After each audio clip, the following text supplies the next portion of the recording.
Episode 5 of Miami Vice, the Florida Burn, from where we left off. The deal is going down, thought Crockett, as it damned well better. Stringing a 60s acid casualty like Corky Fowler along, even for 4 days, was a trial.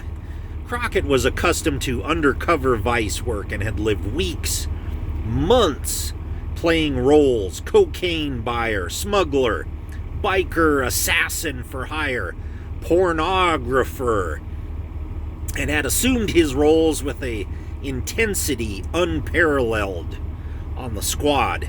His cover was perfect and his record was star-studded, just as his personal life was a blown-out minefield of disasters. He wore a Basile linen jacket, top of the line, confiscated goods, guaranteed to up his status as a homegrown pusher slash smuggler slash smutmonger. Over a green Atlanta University jersey, numbered 88 and damp at the pits. Something about Corky Fowler gnawed at Crockett. He didn't want to trust the guy, but he'd been 4 days setting up a fair-sized buy that might lead to the Colombian. The Colombian, Crockett's personal Professor Moriarty these past few months. Even Eddie Rivera cocked his head a funny way when Crockett started going on about the Colombian. Geez, he mused, they probably thought he was ready for R&R. But today, thanks to the Corky connection, Crockett might be able to stash his prey in a bag and deliver the sleazeball with a bright red ribbon wrapped around his head. He chuckled to himself. Lieutenant Rodriguez would faint dead away. Crockett was jolted back to reality by a blast from the rubber-spined black kid breaking and popping on the corner nearest the Coconut Grove Cafe. Something awful was gushing out of the boombox woofers on the kid's radio, a gleaming slum PA system at least as big as Crockett's desk back at division headquarters. Sounded like a distorted Prince. The kid was a wonder to behold, but Crockett was annoyed. Only in America, he thought, could something as moronic as breakdancing catch on in a big way. Rivera sauntered out of the cafe, noshing on a hunk of Danish. "You sure you don't want some Excedrin or something?" he said airily. "You know, for your, head problem?" Big joke. 5,000 street corners in greater Miami, and Gumby there gotta pick ours. He winced when the sun flash from the 3 pounds of gold jewelry Rivera was wearing slugged him in the retinas. Beautiful Florida sunshine, like orange juice for the brain. Crockett hated orange juice. He inhaled deeply, rubbing his aching eyes, and dropped his dark-tinted varonets back over them. "So anyhow," he said, picking up the conversation Eddie had interrupted to grab a bite, "you got mad, lost your temper, am I right? Worked your jowls and did the hot-blooded Latino machismo number and stomped out of the house, huh?" He deliberately pronounced it machismo to tick Eddie off. His partner didn't rise to the bait. "Something like that. It embarrasses me now. Like it was a scene out of a bad soap opera, you know? All those lines you never thought you'd hear coming out of your own face." "You mean like I don't want the mother of my children working in some greasy spoon?" Eddie sighed.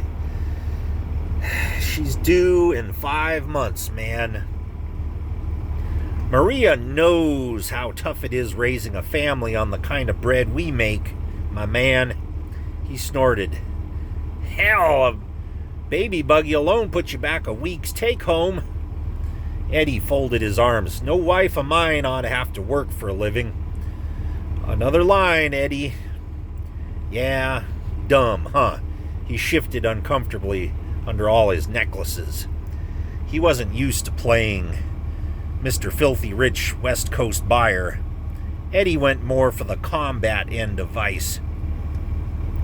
I feel like that the buff black dude on that T&V, you know, the one with the mohawk and all the gold. Crockett wasn't listening. He was staring with distaste towards the juvenile breakdancer.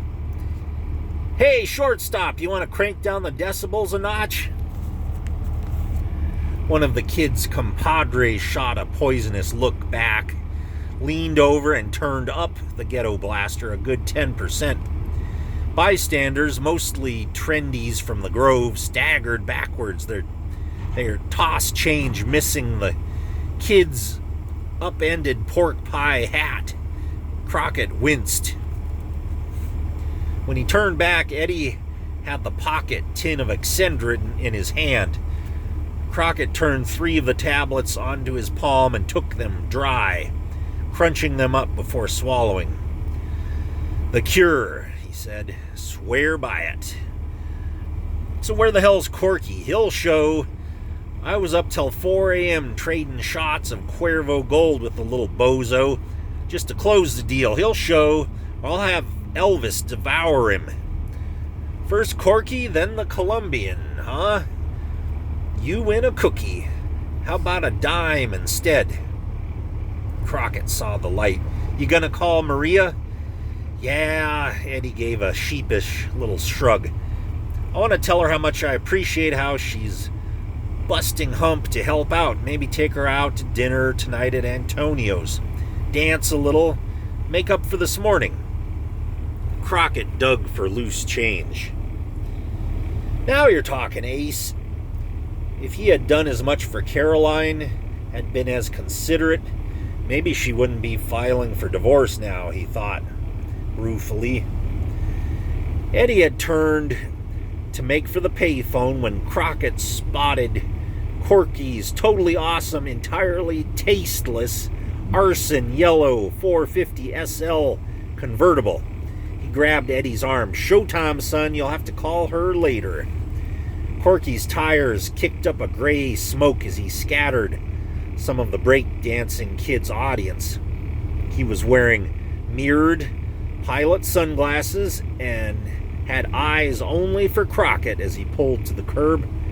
What it is, dude? Keep the dime, Crockett said from the side of his mouth. Let me introduce you to Mr. Fabulous. Eddie matched pace as they walked toward the 450 SL. Where'd I just fly in from this time? Crockett had to think a second before he remembered. Malibu, shouted Corky as the freeway slipstream tore through the car and mixed with the traffic noise and the heavy metal pounding Crockett's brain pan. That's just too much, Eddie. I mean, like the whole geocultural concept of it all. Crockett was hunched in the back. Eddie rode shotgun, his body providing a partial shield from the overcranked stereo. Crockett's head was really pounding now. Corky was one of those overcooked surfers who barely missed visiting Vietnam but decided to tax his metabolism with a double truckload of LSD anyway. Most every dendrite of Corky's intelligence had been flash-fried away years ago, leaving a loudmouth shell whose sole reasons for living including Aloha shirts, Def Leppard, and Valley Girl speak. What? Eddie yelled back at him. I mean, dig it, some dirt poor beaner way up in the Andes picking his teeth with peyote or something. He tears off a half-ton of coca leaves, mule trains them down to Lima, Lima to Bogota, Bogota to Miami, Miami to yours truly, Me to Eddie, Eddie to Tinseltown, Lotus Land, Circus Maximus.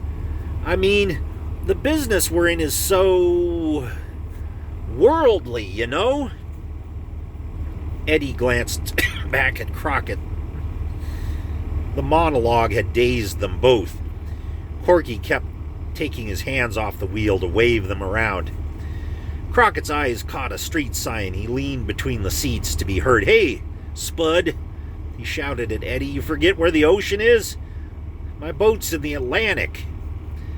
The radio hit a ditch between songs, and what Corky said next came through loud and clear. "Ain't gonna need your speedboat, dude. Got a different stash, and it's already in." Corky and Eddie were professionals and did not let this news show on their faces. Crockett's rule was to get hot if any changes came down. That always put the mark on the defensive. "That ain't the plan, Corky.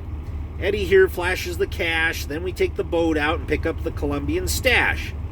Corky wrinkled his lips. "What Colombian, man? He's old news. I got a whole new supplier." To Eddie, he shot a conspiratorial grin. "New and improved, factory wholesaler, direct to you, the customer." "That's not what we agreed on." Crockett's fire was fanned now that Corky had cut the Colombian out of the deal. To Corky, it was all no sweat. "Free enterprise, dude, the basis of Western democracy. The thing that made America free. What difference? You sound like you don't want to make the deal." Crockett didn't miss a beat. "Okay, cowboy, you want to rewrite the game plan? I'll rewrite the rules. It's now 32 grand a key, not 40. Half the bread right now, the other half contingent on a purity test back at my boat. And you're picking up Eddie's business expenses, hotel bills, and airfare from LA. You got it?" And we'll leave it there for now. Thanks for watching.